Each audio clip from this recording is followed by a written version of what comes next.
Welcome to the 5 minute series. आज की video में हम लोग मैग्नेटिक मोमेंट कैलकुलेट करने की बहुत इंटरेस्टिंग सी ट्रिक सीखने वाले हैं। अब देखो, आपको हमें सबको पता है कि हम मैग्नेटिक मोमेंट किस तरीके से कैलकुलेट करते हैं। हमारे पास क्या फॉर्मूला होता है, mu is equal to under root n n plus 2 Bohr magneton. इससे हम लोग क्या करते हैं कि हमारे पास किसी भी मैग्नेटिक मोमेंट को कैलकुलेट कर लेते हैं।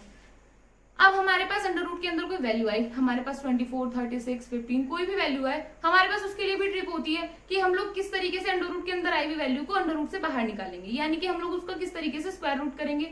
हमारे पास ये भी ट्रिक होती है। लेकिन सबसे इंपॉर्टेंट पार्ट क्या होता है, देखो हमारे पास फॉर्मूला होता है mu is equal to n n plus 2 under root Bohr magneton. यानी कि ये क्या होता है, हमारे पास मैग्नेटिक मूवमेंट, और ये क्या होता है हमारे पास है number of unpaired electrons. Unpaired electrons. अब हमें म्यू कैलकुलेट करना है, हमारे पास क्या पता होना चाहिए, हमें एन। अब हम में से मोस्टली लोग यही मिस्टेक करते हैं कि हमें एन नहीं पता होता। हमें पता होता है मैग्नेटिक मोमेंट कैसे कैलकुलेट करना है, कैलकुलेशन कैसे करनी है, लेकिन हमारा क्वेश्चन सिर्फ इसी वजह से गलत होता है क्योंकि हम लोग इलेक्ट्रॉनिक कॉन्फ़िगरेशन गलत बनाते हैं, फिर उसके बाद इलेक्ट्रॉन गलत सबशेल से निकाल देते हैं और हमारे पास जो हमारा आंसर है वो गलत आता है, और इस चक्कर हम लोग 2-3 नंबर अपने खो देते हैं। चाहे हमारे पास बोर्ड एग्जाम्स हो, चाहे हमारे पास कॉम्पिटेटिव एग्जाम्स हो। ये नहीं कि हमारे पास सिर्फ जो 12th बेस्ड कॉम्पिटेटिव एग्जाम्स है, हमारे पास जो graduation based, post graduation based competitive exams है, उनमें भी जहां पे हमारे पास केमिस्ट्री का एग्जाम होता है वहां पे मैग्नेटिक मोमेंट से रिलेटेड क्वेश्चन पूछा जाता है और वो मोस्टली गलत हो जाता है। तो हम लोग आज क्या देखने वाले हैं, हमें यही देखना है हम बिना ये फॉर्मूला लगाए अपना मैग्नेटिक मोमेंट कैसे कैलकुलेट कर सकते हैं। तो देखो अब देखो सबसे पहले हमें एक चीज पता होनी चाहिए, यहाँ पे हमारे पास एन है और यहाँ पे म्यू है। अगर हमारे पास अनपेयर्ड इलेक्ट्रॉन का नंबर कितना है 1, तो हमारे पास म्यू की वैल्यू आएगी 1.73 बोहर मैग्नेटॉन। ऐसी 2 है तो हमारे पास कितनी होगी वैल्यू 2.82 बोहर मैग्नेटॉन। फिर उसके बाद 3 के लिए कितनी होगी 3.87 बोहर मैग्नेटॉन। फिर 4 के लिए कितनी होगी 4.89 बोहर मैग्नेटॉन। ऐसे ही हमारे पास अगर 5 है तो 5 के लिए कितनी होगी 5.91 बोहर मैग्नेटॉन। इतने ही हमारे पास अनपेयर्ड इलेक्ट्रॉन्स हो सकते हैं और इतने ही हम लोगों ने निकाल लिए कि हम म्यू की वैल्यू क्या होगी। लेकिन हमें कैसे पता चलेगा कि हमारे पास जो भी एलिमेंट गिवन है उसमें एन की वैल्यू क्या है। तो आप लोगों को क्या करना है, आप लोगों को सबसे पहले जो हमारे पास डी ब्लॉक एलिमेंट्स हैं उनकी सीरीज याद कर लेनी है। देखो मुझे नहीं पता आप लोगों ने सीरीज कैसे याद की हुई है, लेकिन जिन लोगों ने नहीं याद की हुई है वो लोग इस तरीके से याद कर सकते हैं जैसे मैं बता रही हूँ। देखो यहां से लिखना शुरू करना है, हमें क्या लिखना है, शक्ति विक्र मन फे को नी कॉपर जिंक।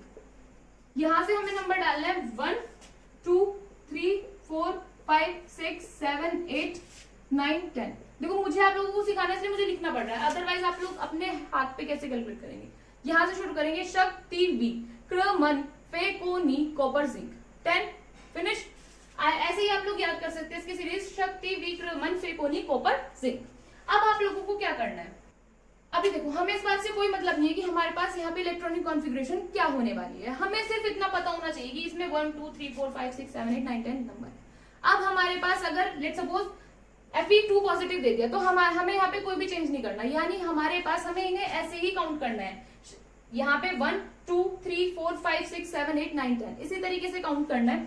यानी अगर हमारे पास 2 पॉजिटिव दिया हुआ है तो भी हमें कुछ भी नहीं करना, हमें कहां से करना है 3 पॉजिटिव से। अगर हमारे पास 3 पॉजिटिव गिवन है तो एक इलेक्ट्रॉन बाहर निकाल देंगे, 4 पॉजिटिव गिवन है तो 2 इलेक्ट्रॉन्स बाहर निकाल देंगे। यानी कि अगर हमारे पास यहाँ पे 8 है, निकिल 8 है, अगर हमारे पास यहाँ पे निकिल 2 पॉजिटिव दे दिया तो हमें कुछ नहीं करना, वो 8 ही रहने वाला है। लेकिन अगर हमारे पास निकिल में क्या दे दिया 4 पॉजिटिव तो हम लोग 8 से 2 माइनस कर देंगे और क्या लिखेंगे 6। यानी कि हमारे पास कितने इलेक्ट्रॉन्स हो गए टोटल 6। अभी देखो मैं इससे आप लोगों को एक के लिए निकाल के दिखाती हूँ। जैसे हमारे पास Fe2 पॉजिटिव है, Fe2 पॉजिटिव, तो हम लोग क्या बनाएंगे, कितना है 6, 1 2 3 4 5 6। हमारे पास total number of unpaired electrons 4 है, यहां से देखेंगे तो इसकी वैल्यू क्या आएगी 4.89। बस इसी तरीके से आप लोगों को भी कैलकुलेट करना है, आप लोगों को यहां से कैलकुलेट करना है। देखो अगर यहाँ पे 1 है तो कैसे बनेगा 1, फिर 2 हो गए तो यहाँ पे सेकंड इलेक्ट्रॉन, 3 हुए तो यहाँ, 4 हुए तो यहाँ, 5 है, यानी कि यहाँ पे हमारे पास 1 अनपेयर्ड इलेक्ट्रॉन है, यहाँ 2 3 4, फिर यहाँ पे 5 अनपेयर्ड इलेक्ट्रॉन है, फिर यहाँ पे हमारे पास 4 अनपेयर्ड इलेक्ट्रॉन है, फिर यहाँ पे 3, फिर उसके बाद 2 1 0 अनपेयर्ड इलेक्ट्रॉन्स। इस तरीके से बस आप लोगों को क्या करना है, यहाँ से ये चेक करना है कि हमारे पास कितने नंबर ऑफ अनपेयर्ड इलेक्ट्रॉन्स हैं। अपनी फिंगर पे काउंट करना है, शक्ति, विक्रमन, फेकोनी, कॉपर, जिंक। अगर 2 पॉजिटिव आए तो हमें कुछ भी चेंज नहीं करना, 2 पॉजिटिव के बाद चेंज स्टार्ट करना है। यानी कि अगर हमारे पास कहीं भी किसी भी कॉन्फिगरेशन में 2 पॉजिटिव गिवन है, कोई चेंज नहीं करना। अगर 3 पॉजिटिव गिवन है तो 1 इलेक्ट्रॉन निकाल दो, फिर उसके बाद 4 पॉजिटिव गिवन है तो 2 इलेक्ट्रॉन्स निकाल दो। फिर देखो कि हमारे पास कितने number of unpaired electrons present है, और यहाँ से नंबर ऑफ अनपेयर्ड इलेक्ट्रॉन्स देखो सीरीज से, और म्यू की आंसर बता दो, यानी म्यू का आंसर बता दो। इतनी इजी ये ट्रिक है। आप लोग अपने सारे क्वेश्चन से ट्रिक से करके देखो, सारे के सारे क्वेश्चंस डेफिनेटली सोल्व जाने हैं। बस आप लोगों को ये सीरीज याद रखनी है, ऐसे इससे नेक्स्ट वाली, ऐसे ही इससे नेक्स्ट वाली। आई होप आप लोगों के लिए ये ट्रिक बहुत ज्यादा यूजफुल रहने वाली है। आप लोगों के जो क्वेश्चंस हैं एग्जाम में वो बहुत जल्दी कैलकुलेट हो जाने वाले हैं।